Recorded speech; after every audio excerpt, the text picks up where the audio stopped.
ॐ भूर्भुवः स्वः तत्सवितुर्वरेण्यं भर्गो देवस्य धीमहि धियो यो नः प्रचोदयात् ॐ शान्ति शान्ति शान्ति Sai Ram, dear friends, I'll start my sixth video on Satya Sai Baba's Gita. I ended my fifth video with this: you can reach God through love alone. So I'll start my sixth video from here only. You can reach God through love alone.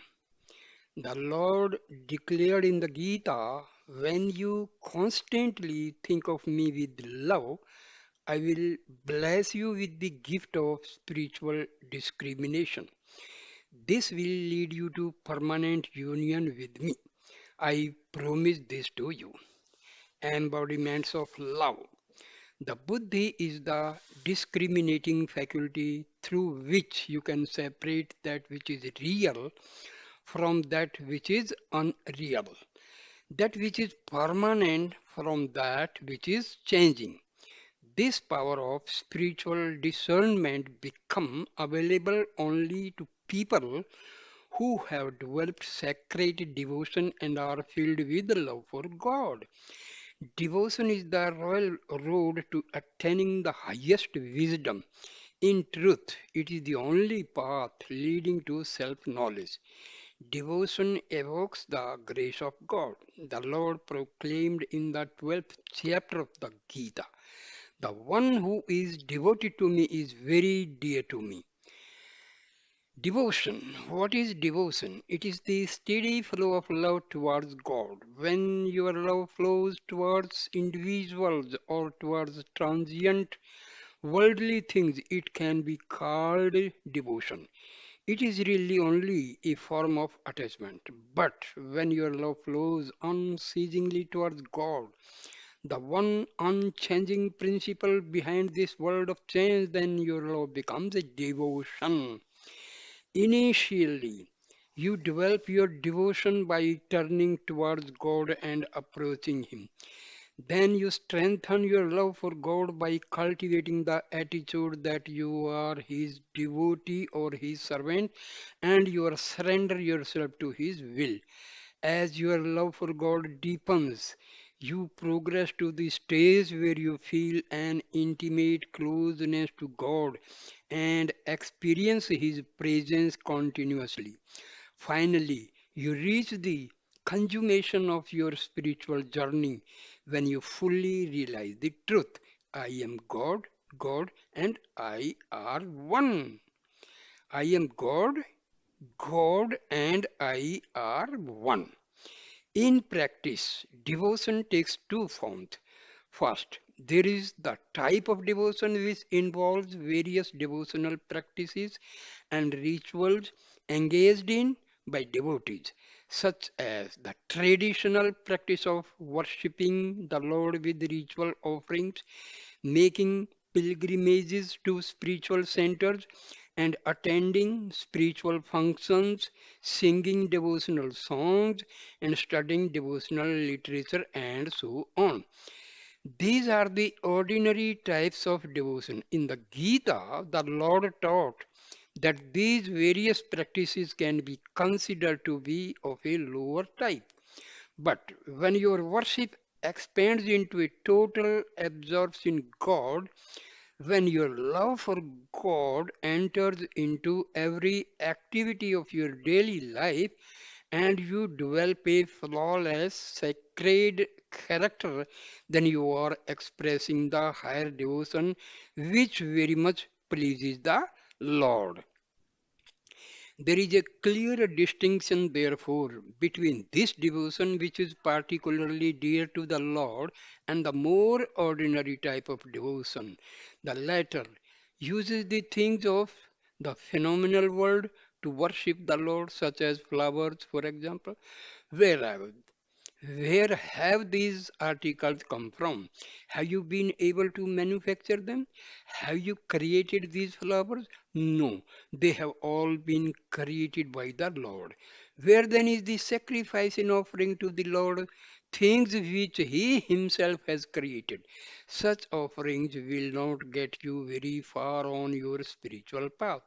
But to offer to the Lord the sacred flower of your heart, which are not related to the world, and to offer these in loving worship to the one who is seated in your heart, that is the highest form of devotion. That is the devotion you should aspire for. What a wonderful expression. Oh dear Baba. Meditation and devotion are one and the dear Sai brothers and sisters. Many people have written commentaries on Gita, but not like Baba. Baba has explained what is actually the reason of reciting Gita to Arjuna by Lord Sri Krishna. What a wonderful!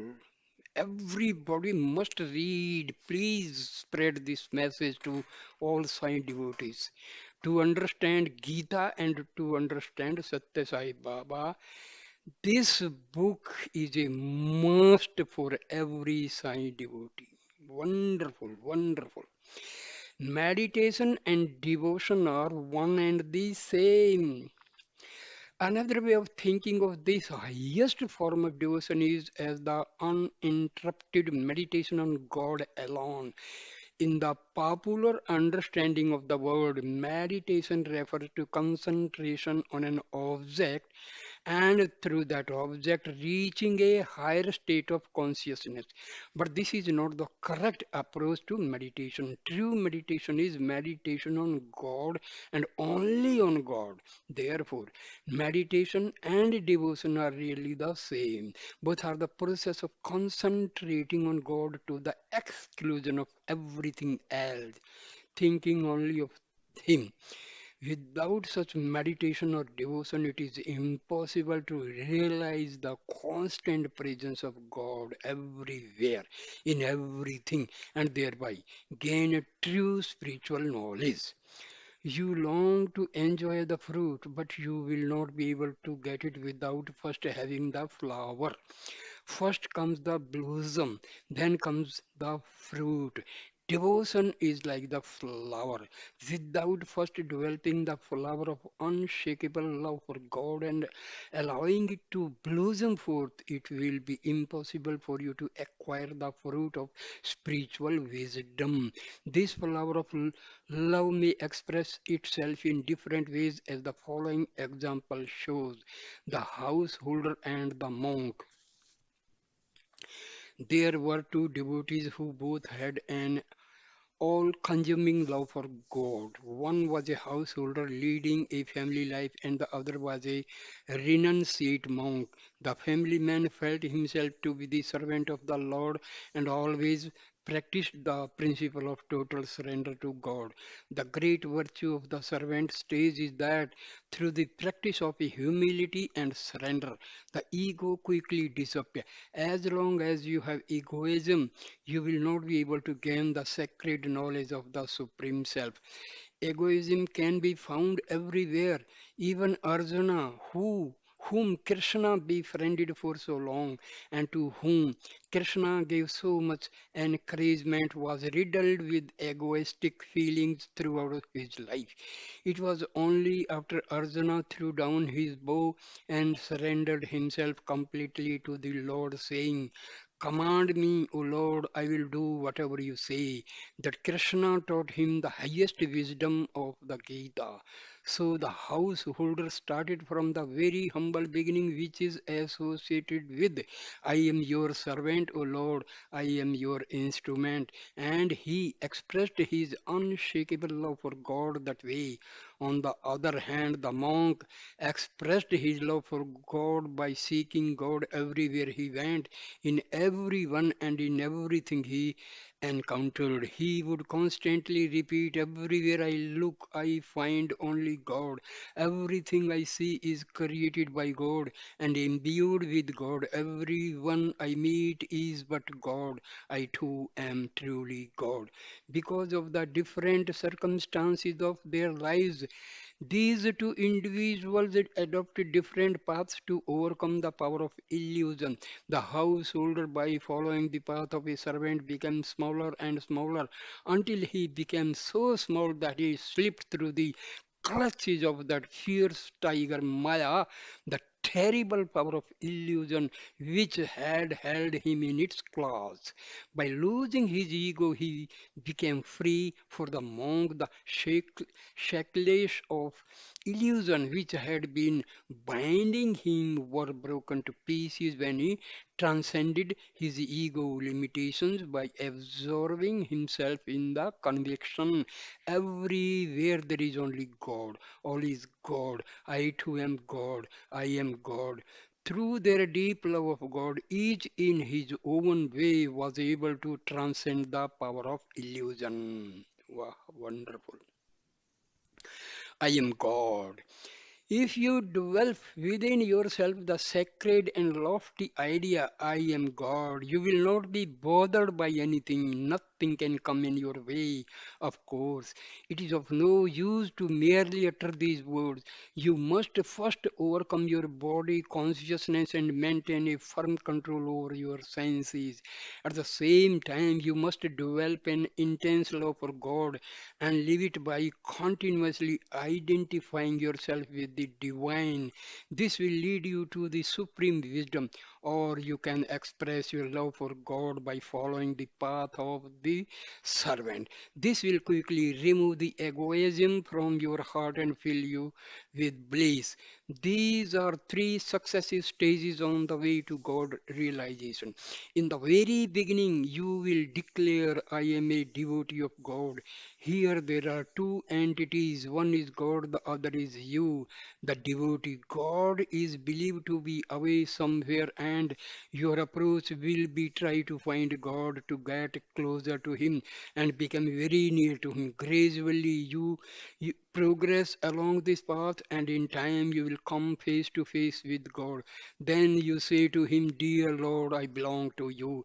In this second stage, you stand erect before God and declare yourself as His own, very close to Him.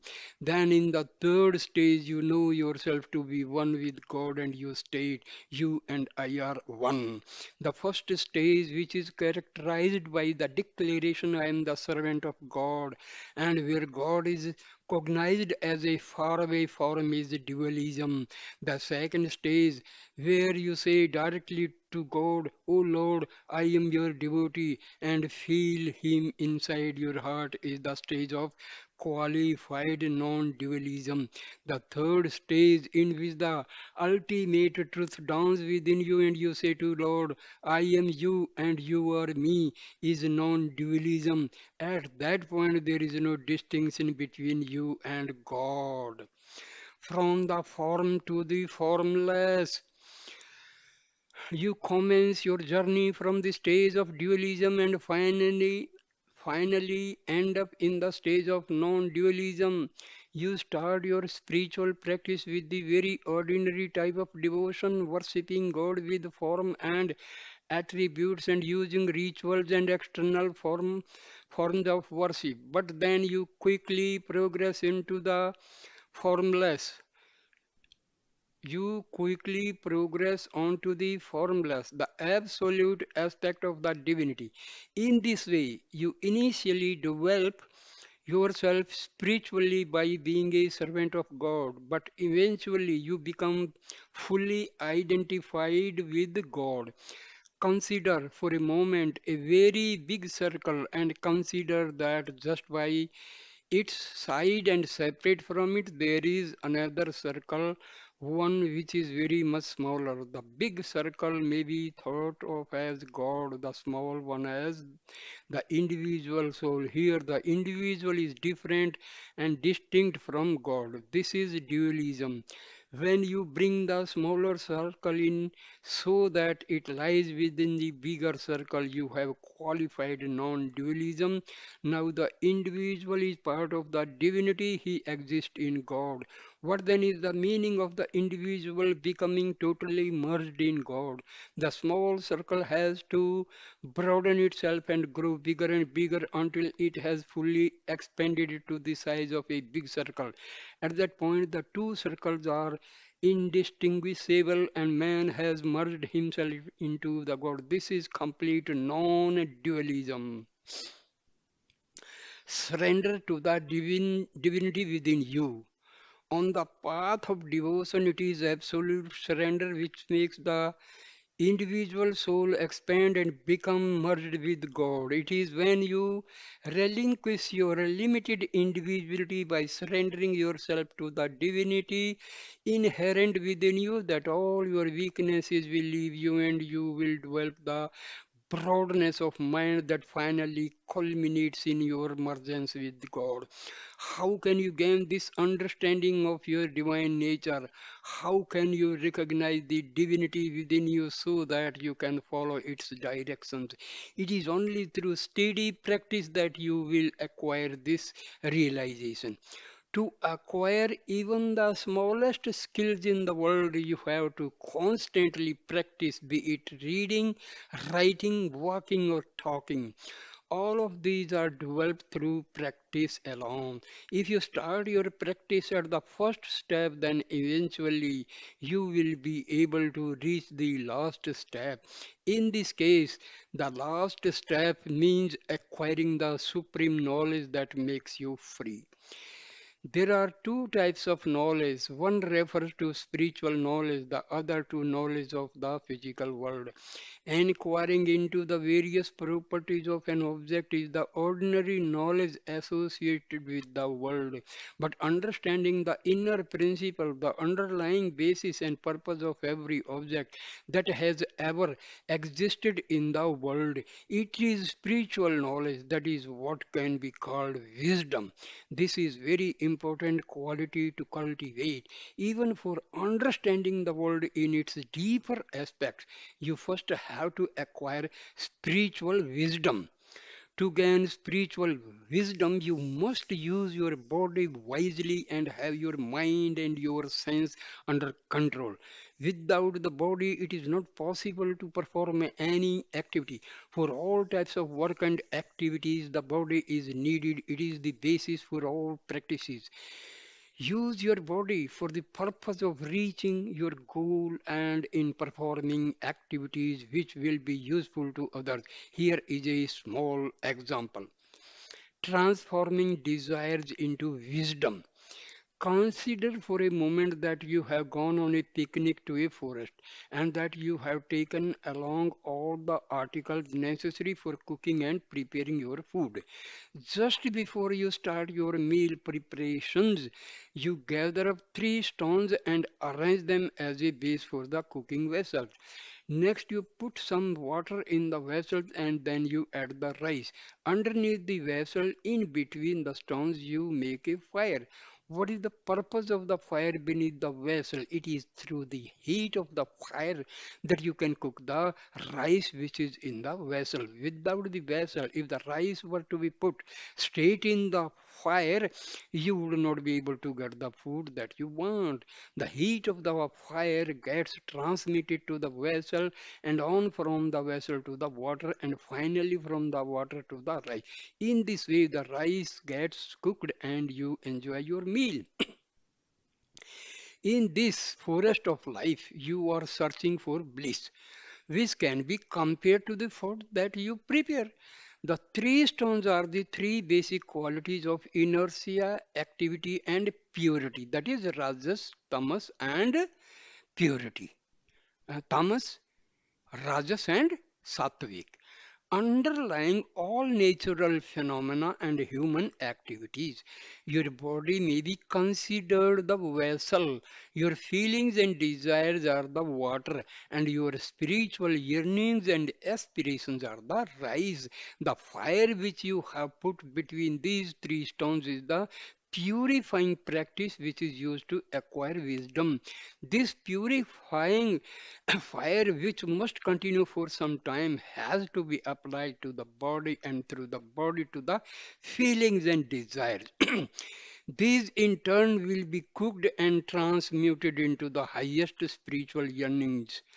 Finally, this process results in the cooked product, the spiritual food, the knowledge of the true self, which you have been aspiring for. This knowledge grants eternal bliss.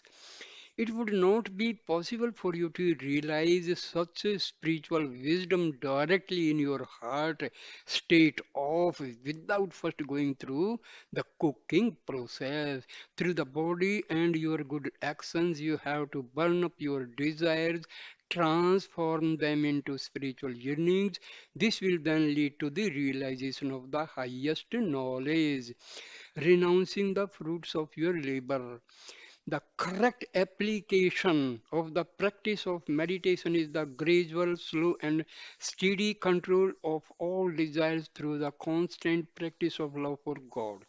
By controlling the sense organs and controlling your desires, it will become possible to carry on all your activities in a totally natural and small.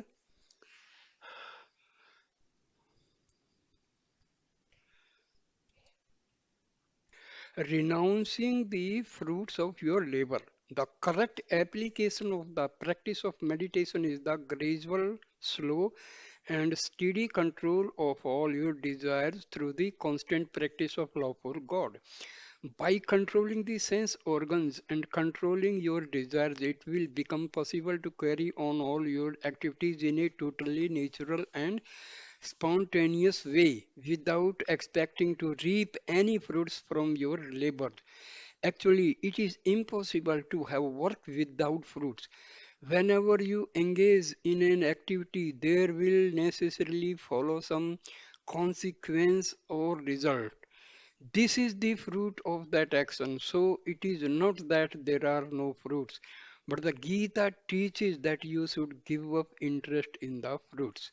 The fruits will always be there, but do not work for the purpose of obtaining these fruits. Work only because it is your duty to work, because it is God's will. While discharging your duties, there will incidentally be some desires and there will also be some results. In other words, some fruits, there is no harm in that. Just continue doing your duty. Gita has not taught that actions will be without fruits. People who have not correctly understood the meaning of sacrificing the fruits of action are giving up the action itself, but actions must be engaged in. What the Gita stresses is renunciation in action and not renunciation of action. Until the food is cooked, there is need for the fire. Until you understand the inner secret of work and that of a sacrificing the fruits of work, you will have to continue to engage in activities and discharge your duties. Love is the root of all spiritual practices. A noble character and good behavior announces the inner truth of a person. This truth is based on love. Whether you are engaged in sacrificing the fruits of your actions or contemplating on the omnipresent Lord or practicing inner inquiry and aspiring to gain wisdom, the root of all these spiritual exercises is love. There are five, five major human values that distinguish a noble human being. These are truth, righteousness, peace, love, and non-violence. But they do not exist separately. They are all essentially dependent on one of these five, which is the primary value, that is love. When love enters the thoughts, it becomes truth. When love manifests itself in the form of action, it becomes righteousness. When your feelings become saturated with love, you become peace itself. The very meaning of the word peace is love. When you fill your understanding with love, it is a non-violence. For all these noble human qualities, it is love which flows as the undercurrent. Another way of saying this is when you saturate every thought of yours with love, then you are immersed in truth. When you practice love in your daily life, it is dharma or righteous living. When you feel love all the time, you are established in abiding peace, and when you have a deep understanding of the divine principle of love, you become steeped in non-violence. In the Gita, in the chapter on devotion, it says, fill yourself with love and use this love to reach me. In that way, you will develop both nearness and dearness to me. Dear devotee, your hands are very small, but with these little hands you are trying to serve me. Your eyes are very small, but with these two little eyes you are trying to see my infinite vastness. Your ears are very small, but with these two little ears you are trying to follow my sacred words. With your two little feet you are attempting to come towards me. But merely serving me with your two little hands will not achieve very much. Merely looking at my infinite form with your two little eyes will also not be of much use. Merely listening to my divine words through your two little ears will not get you very far, and merely coming into my presence with your two little feet will not serve you so strongly. But there is one thing you can do which will have a great impact, which will produce a truly significant effect. That is, install me permanently in your heart. Once you bring me into your heart, then all these other activities will no longer appear very important.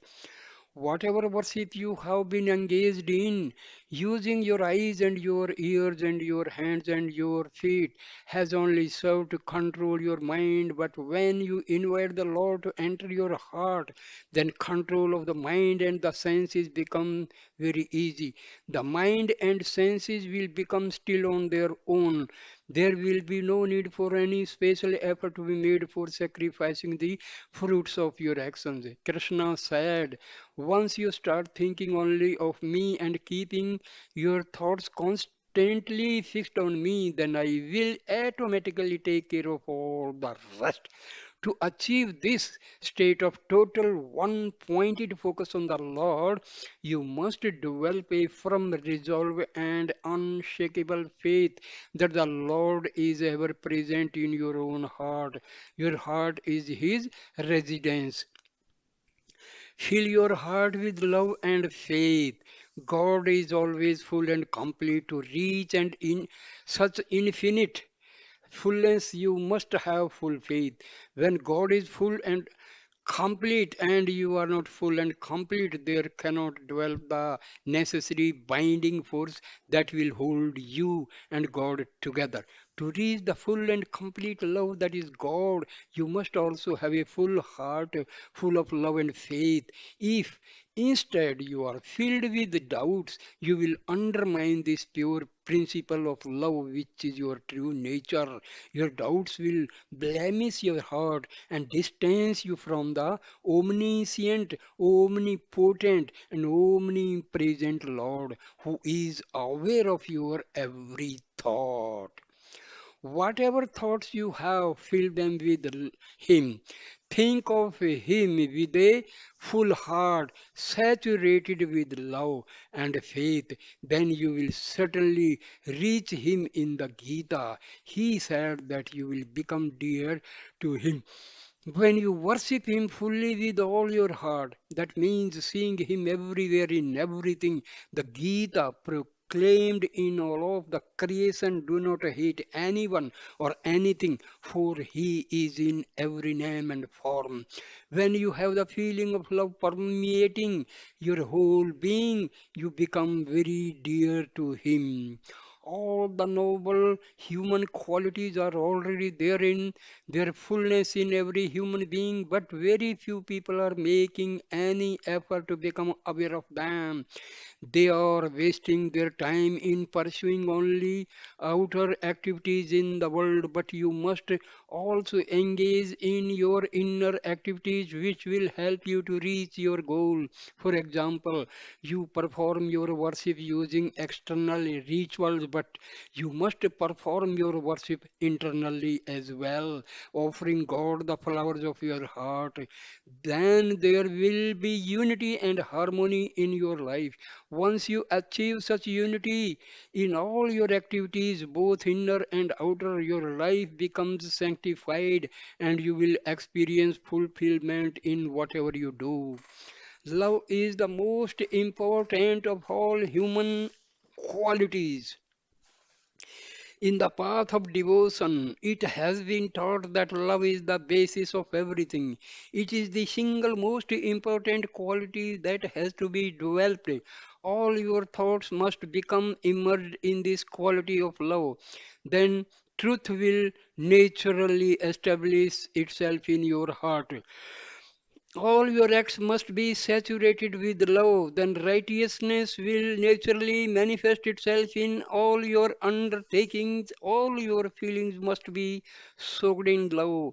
Then you will be able to enjoy immense peace, and all your understanding must be filled with love. Then you cannot hate or hurt anything. Therefore, love is the very basis of peace of mind. Love is the very birthplace of truth. Truth is the very foundation of righteousness and non-violence. That's why Baba has so often said, love is God, God is love. The essence of the teaching of the path of devotion is to develop and practice this selfless love. Then you will become broad-minded and in that way fully develop all the greatness that is inherent within you. Desire and anger, the twin evils. Only when you can still your thoughts will you be able to overcome desires, and only after you have controlled your desire will you be able to conquer anger. Therefore, the first step in conquering desires and anger is to become free of the thoughts process. Embodiments of love. Stilling the mind is an essential practice for both devotee and ordinary people, but as has been taught in the Gita chapter on devotion, the calming of all thoughts is especially important for devotees. Thoughts are charged with energy and life. They can even be stronger than the strongest matter.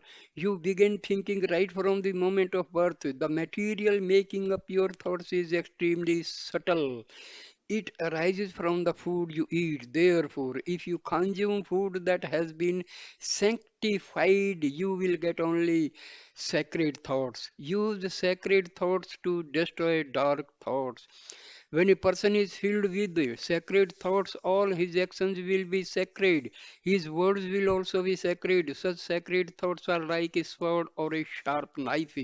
You can use sacred thoughts to search out dark thoughts, dark feelings, and dark actions and cut them to pieces. On the other hand, if you take in food that is not sanctified, dark feelings, dark actions, and dark thoughts will flourish. Not only this, but because of unwholesome food, you will weaken the body and lose the power of digestion and suffer all sorts of bodily discomforts. In the Gita, the Lord has emphasized that for worldly prosperity as well as for developing the spiritual potential that is inherent in man, a strong and pure body is essential.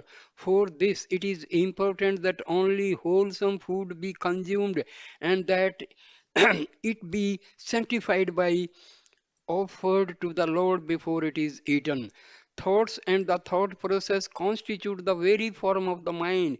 If thoughts are turned towards the phenomenal world and things relate to it, then these thought processes become concerned with wealth and prosperity, property. For these are the very basis of life in the phenomenal world. The word wealth usually refer to your worldly possessions and attachments, such as money, houses, and land. Another form of wealth is your fame, your position and station in life. But the Gita does not consider either possession or status as your real wealth. It declares that character is your wealth, good behavior is your wealth, and above all, knowledge of the Supreme Self is your true wealth. Good character, good behavior, and knowledge of the self. Worldly name and fame, property and family are all ephemeral, means temporary. They may disappear even while you are still alive. Calamity and misfortune may bring about the loss of name and fame, property and family. What is more, none of these will have any connection with you after your death. But good character, good behavior, and all the noble qualities which they give rise to will help you not only during your lifetime but also when this life is over. They will remain your steadfast companions forever. They will be your side to help you gain the knowledge of your true self and thereby reach the Lord and merge with you. Your true fame does not depend on your physical beauty and your charm. It does not depend on your riches. It does not depend on your physical strength. It depends only on your good character. In the scriptures, you will find the story of Vishwamitra, who at the time was a powerful and ruthless king obsessed with ego and pride in his physical prowess. One time he decided to take revenge on the sage Vasishtha. Of course, Vasishtha based his strength only on divinity. He was a very great soul who was ever established in God consciousness. He wrote an invisible protective shield, the protection that comes from being immersed in the divine principle. When attacked by the deadly arrows and missiles of Vishwamitra, the sage remained completely unruffled.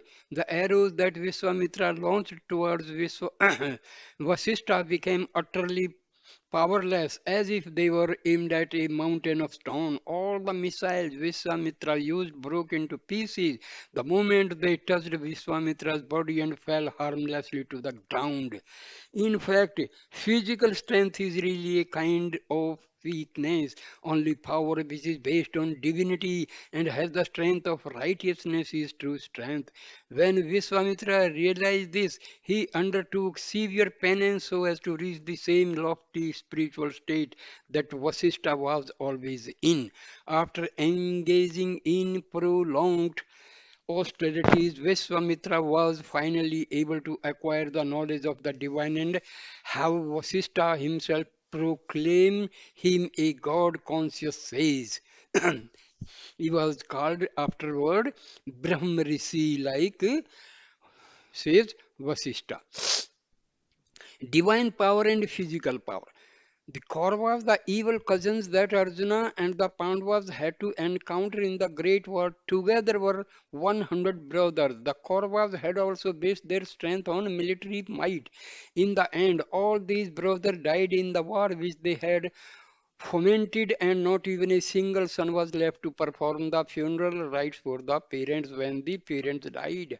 What a terrible fate that was! Instead of seeking divine help, the Kauravas brothers took refuge only in physical power, in money, and in the strength of individuals. On the other hand, the Pandavas brothers surrendered everything to Krishna and sought only his grace. When Arjuna fell at the feet of Krishna and surrendered to him, Krishna was very pleased and lifted him up, saying, Get up, Arjuna, real power lies in faith. In the end, justice will always triumph and selfishness will always perish. This is the one unchanging righteous truth that applies in every age. He assured Arjuna on the day of the battle that whatever takes refuge in the Lord will win the grace of the Lord and will successful in whatever he undertakes. Whereas one who refuses the protection of Lord will not be able to win his grace and in the end will surely fail and be destroyed. If you aspire to earn the grace of the Lord, you have to control your worldly desires. All your activities in the phenomenal world have to do with the waking state. The results that arise from these activities are no more real than the results you get in the dreams. The mansions and big bungalows you see in dreams vanish in a flash once you open your eyes and wake up. They are not real and were never real. The experiences of your dream state disappear in your waking state, and the experiences of your waking state disappear in your dream state, and in your deep sleep state they both vanish. The three words and the Lord beyond. Krishna taught in the Gita that there are three worlds: the physical, the mental, and the causal. The mental world is a subtle form of the physical world, and the causal world is an even subtler form of the mental world. Of these three interpenetrating worlds of your waking, dream, and deep sleep consciousness, the causal is the subtlest. It is all pervading, but beyond all this is the infinite Lord, the supreme principle of divinity. This divine principle is the subtlest of the subtle and the smallest of the small, but also the biggest of the big. Among the mighty ones, the divinity is the mightiest of all. There can be nothing greater. Seek Him, install Him in your heart, and be saved. Know that. Know that mightiest of the mighty is your very self. This is the truth of divinity. This is your truth. To reach the principle of Godhead, which is the God Supreme, you have to start your journey with the first stage of the path, wherein you consider yourself to be the servant or the messenger of God. This is the state of dualism. Gradually, you enter the stage of qualified non-dualism, the second major step on the spiritual path. Here you experience the divinity within yourself in your own heart. At this stage, you identify yourself very closely with the Lord. You will have the feeling God is within me. He is the one I truly am. I am He. I am He. Then, as you continue still further on the spiritual path, all duality will disappear completely, and you will be left with only the I, the pure self, without any modifications or limitations. This whole journey is a little like the healing process that takes place with a wound. Initially, a protective layer of hard skin forms over the wound. Eventually, this covering falls off by itself as the wound heals. When both the feeling that you are the servant of the Lord and the feeling that you are one with the Lord, both of which cover the pure I, fall off, then you will be in the final stage of non-dualism. Then you are immersed in the one truth, I am I. Whenever you look, you see your own self. When you declare, I am He, I am God, there is still some duality because there are still two entities, I and God. So this is still not complete non-dualism. At the very beginning, when you say, Oh Lord, I am your servant, and the Lord is separate, and the servant is separate, and their status is clearly different. One on the other hand, when you say, I am God, although there is still a trace of duality, the distinction is not one of separate subject and the object, but more like seeing the reflection or image of yourself in a mirror.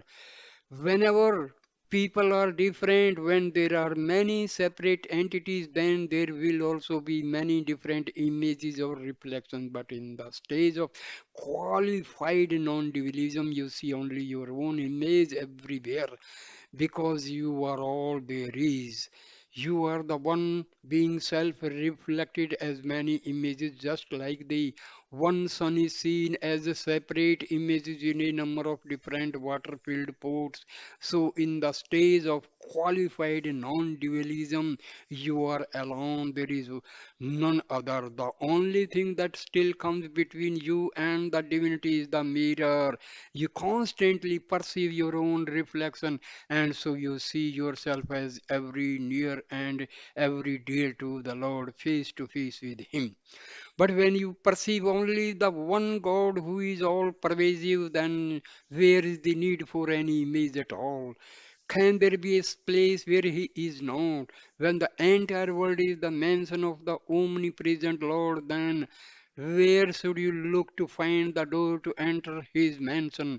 If there were a separate street and a separate house, then there would have to be a door which opens onto the street. But in truth, there is no street at all. When the all pervasive Lord is everywhere, how can there be any special place where you must seek Him to find Him? No, there is no special place where He resides. Once you realize that He is everywhere at all times, then the true perception of the divinity is not that of an object whose reflection is seen in various places, but the realization that there is only you, the one immortal self, abiding everywhere, present in everything in all its fullness. This all pervasive perception of the divinity as the one without a second is called non dualism. You are not a sinner, you are God. As part of their religious observances, people will sometimes say in their prayers, "Oh Lord, I am a sinner, my soul is full of sin. I have been performing so many sinful acts." But who is this person who is sinning? Can there ever be anyone who is separate from the Lord? Can such a one exist? These declarations about sinning and being a sinner are not good practices for devotees to engage in.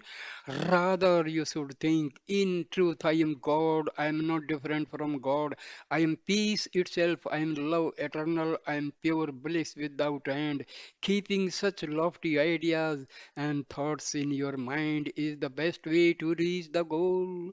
In the Gita, in the list of noble qualities that a devotee should possess, the Lord started with be without hatred towards any living being. If you treat happiness and misery with an equal mind, then the question of hatred does not arise at all. If you recognize that the same transcendental principle is embodied in all human beings as well as in all creatures, then there cannot be any room for hatred.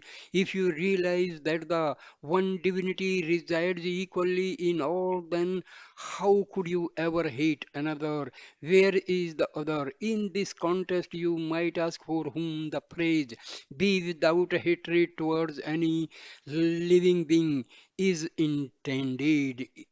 Is it meant for those who have realized the one transcendental principle which exists equally in themselves and in everyone else? No, it is obviously not intended for them. This injunction is given for the sake of those who have not yet realized this great truth of the unity of all beings. The sweetness of the serva- servant path. There is an extraordinary joy which you obtain when you immerse yourself in the attitude of being the servant of the Lord. You soon become filled with delight from having imbibed the Lord's sweetness, and you never want to leave that happy state. You come to the conclusion that if you ever were to move on from this feeling of being the servant to the state of I am He, you would not be able to continue to enjoy the consummate sweetness of the Lord. Sugar does not know its own sweetness. You may be concerned that if you were to become one with the sugar, you would no longer be able to enjoy its sweetness. Since you partake of the Lord's sweetness in the servant stage, you may prefer to remain in this stage so that you will always be able to taste the nectarine sweetness of the Lord rather than being one with Him. For example, Hanuman, the great devotee of God, had the experience of extreme bliss arising from his unwavering attitude, I am the servant of Lord Rama. But how long can such a feeling last? It can last only as long as you have the grace of the Lord and are near to Him. If you were to ever become separated from Him, then in all likelihood you would experience extreme anguish. In the stage of qualified non-dualism, the question of suffering does not arise at all, because in that exalted state you are unceasingly with the Lord, and there is no possibility of experiencing any separation or suffering. In the servant stage, there is the possibility of separation between the Lord and the servant, but in the second stage of qualified non-dualism, there cannot be any discontinuity in the bliss, since no possibility of separation arises. Controlling desires and anger. If you want to reach the ultimate truth of your being and be immersed in the bliss of your own divine principle, you need to develop complete control over your desire. The moment any thought arises, you need to develop complete control over your desire. The moment any thought arises, you should inquire into the nature of the thought. Ask yourself, is this thought desirable or is it harmful for my spiritual progress? Devotees should be extremely careful right from the very beginning to see it that dark thoughts do not remain in their minds. For most people, it is impossible to remain without any thoughts at all, but at least when dark thoughts arise, you can do something about it. Do not harbor them, give them to shelter. Immediately transform any dark thought into sacred ones in the same way. See to it that you undertake only good actions and take every opportunity to transform these actions into worship by consecrating them to the Lord, by transforming all thoughts into noble thoughts and all work into worship. You will naturally progress on the sacred path. By controlling your thoughts in this way, you will also be able to control any anger that might arise. Quite a few people worry about anger, wondering what is the best way to control it when it comes on and tries to overwhelm them. The easiest way to control anger is this: the moment you become aware that anger is rising within you, just laugh very loudly or go to the bathroom and have a cool bath. You can also take a glass of cool water and relax in a cool place. The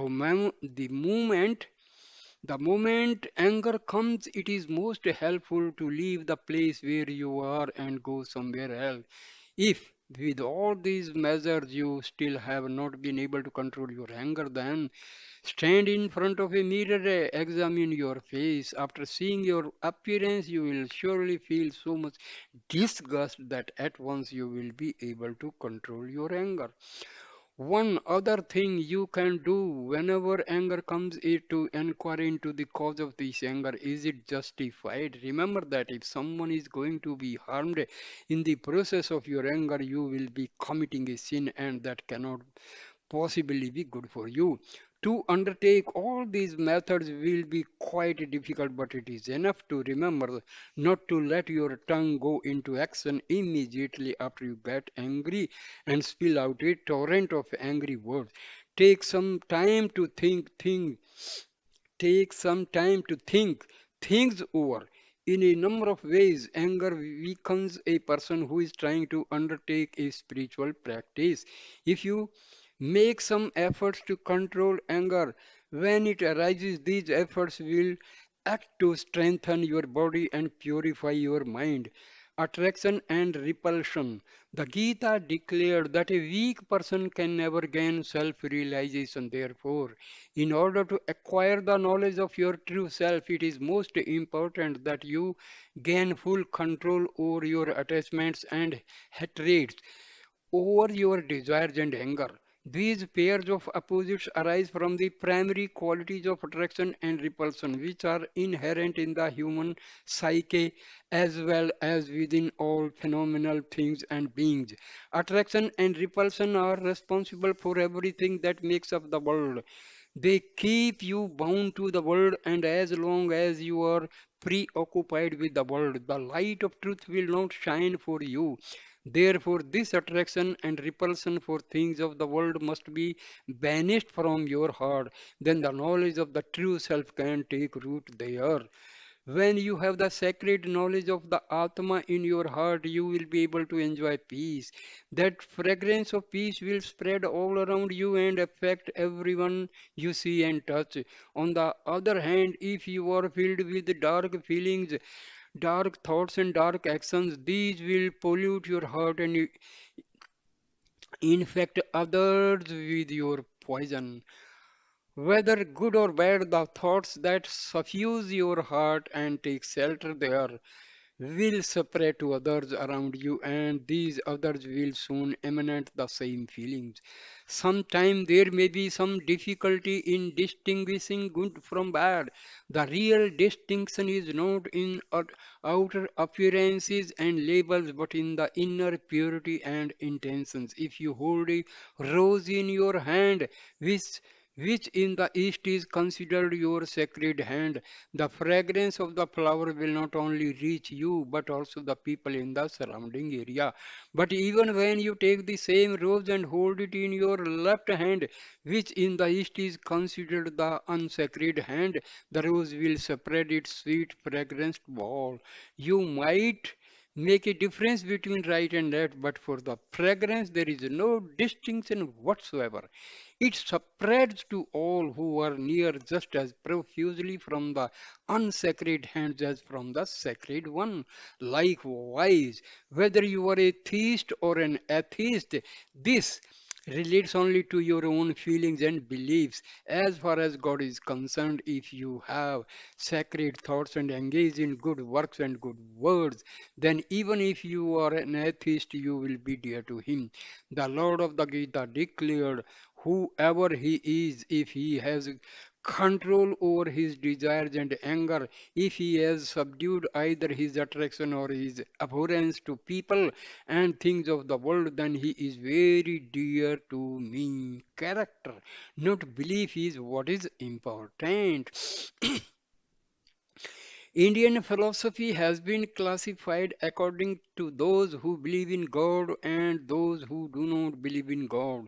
But to the divinity, what counts are the qualities of man's character rather than their beliefs. Prahlada, who was the son of a demon king, was one of the greatest devotees of the Lord. He was put to great trouble by his father and his teachers who tried to impress on him their demonic traits. Although he was born a demon, Prahlada always displayed a noble and sterling character, and despite all the difficulties he was put to, Prahlada was able to continuously enjoy the bliss of his own immortal self and know the presence of the Lord in his heart. Prahlada means the one who is continuously happy. So if you go on thinking of the Lord continuously, these feelings of joy will shine forth with an effulgent splendor, and you will become one with God. Right at the outset of your spiritual journey, you have to make determined effort to control your desires and anger, your attachments and hatred. This will permit the divine principle to shine forth from within you, controlling desire and anger in an almost desire and angle is a most important spiritual practice. It is the primary task of every devotee.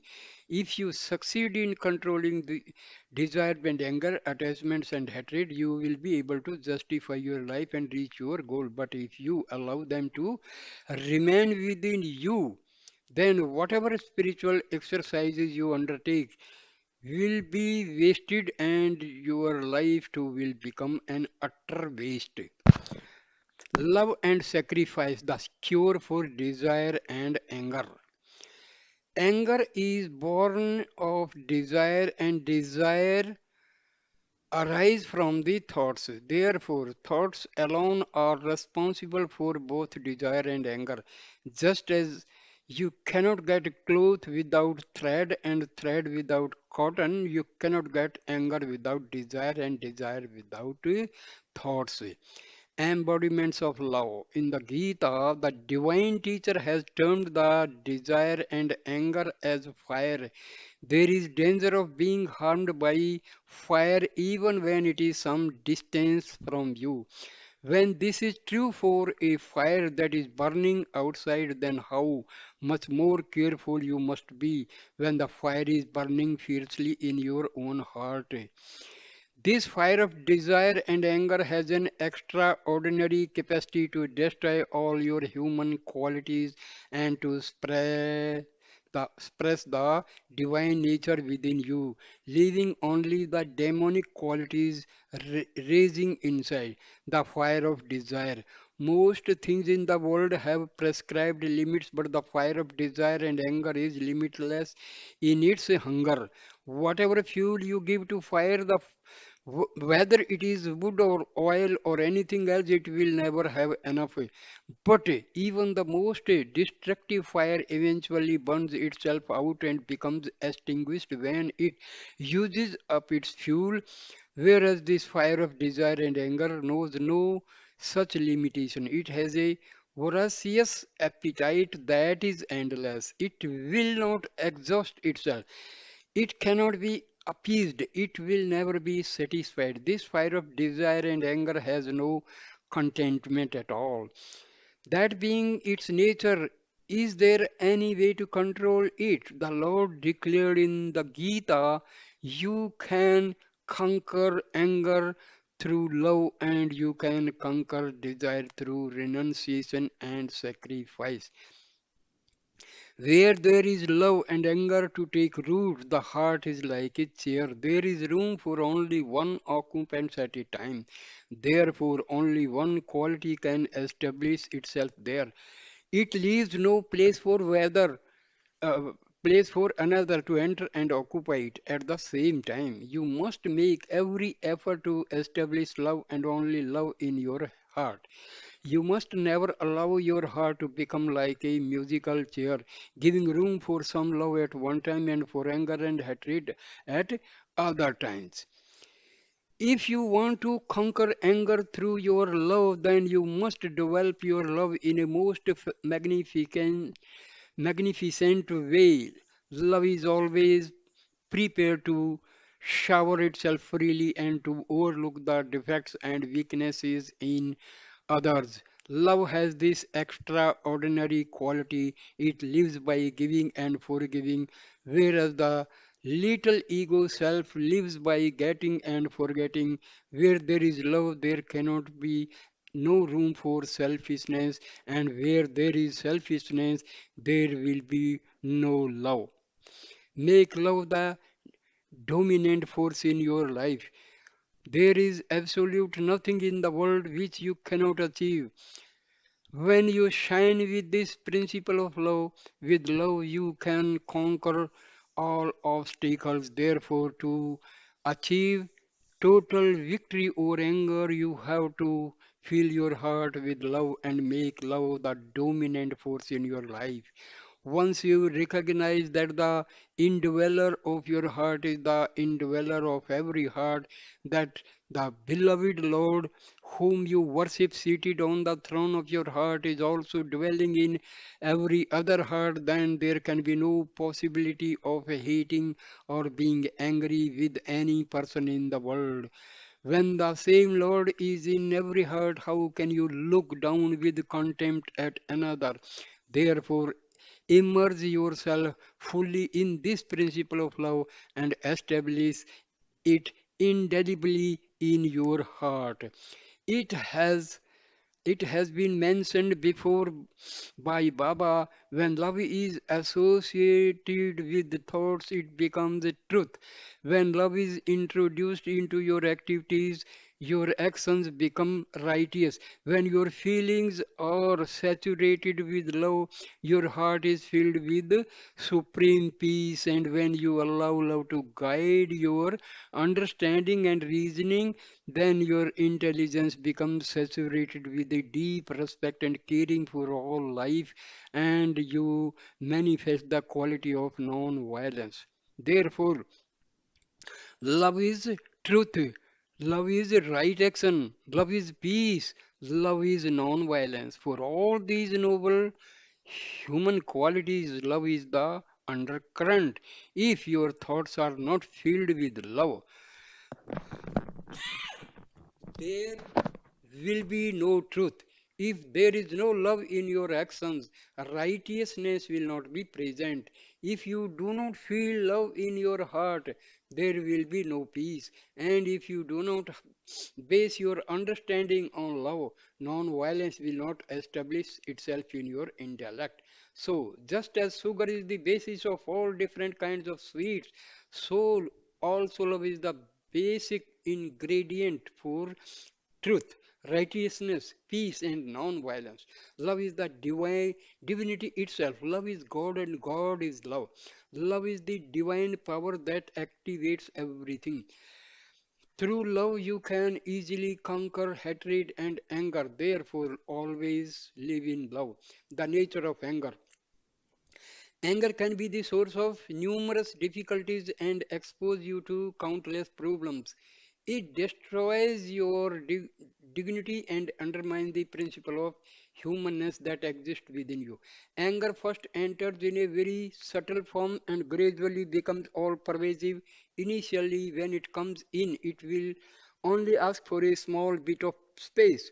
Just give me a little room to sit down in, it says. Once it has established itself, it declares, now I will make myself enough space to lie down and stay. But you must not permit even the least room in your heart for such bad traits.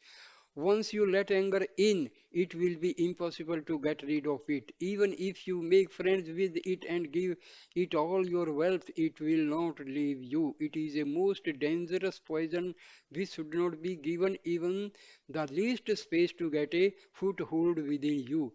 In a car, the red tail light goes on as a warning before the car comes to a stop. In the same way, before you explode in anger, your eyes become red, your lips begin to quiver, and whole body becomes hot. The moment you start having any of these symptoms, you had best leave the place you are in immediately and go to a solitary spot and sit there until peace returns. As was mentioned yesterday, you can also take a cold water bath. Once anger expresses itself words words, it may lead to endless com- complications and problems later on. Even if your anger is justifiable, and you are protecting the truth, you will still have to learn how to express that truth in a sweet way, in a dear way, in an acceptable way that would be received by the other person without hurting him in any way. Therefore, every devotee must learn to control his anger by developing and saturating his heart with love. Sacrifice conquers desire. Next, let us consider how to deal with desire. To conquer desire, you have to develop a sacrificing nature.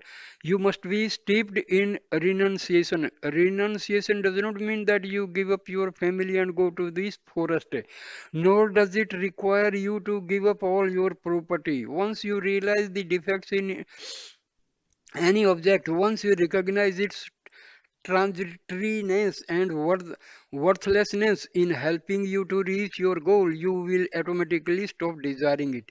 Even when living the life of a householder immersed in the world, you can recognize the defects and weaknesses of the things of the world. For example, there may be a certain kind of food that you enjoy very much, like curry, for example, and you take your cook to prepare a variety of dishes made with this curry.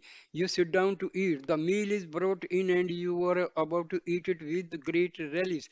But then the cook comes running in and says, "Stop, please, sir, don't eat this food. It just discovered a poisonous lizard has fallen into the pot and is dead inside." The moment you hear this and recognize the harmful nature of the food you were about to eat, you would under no circumstances consider eating it anymore, no matter how much you previously cherished that dish and looked forward to having it. In the same way, you have to recognize the nature of the things of the world. They are ever changing and someday they must cease to exist. Once you know this, how can you remain enthusiastic about acquiring them and trying to get lasting enjoyment from them? Food is only medicine for the disease called hunger. How can it ever be an item of luxurious indulgence? When you are sick and medicines are given, do not refuse them if they are not tasty. Do you refuse them if they are not tasty? Therefore, recognize the fact that the things you use in the world are only medicines for the disease that you have.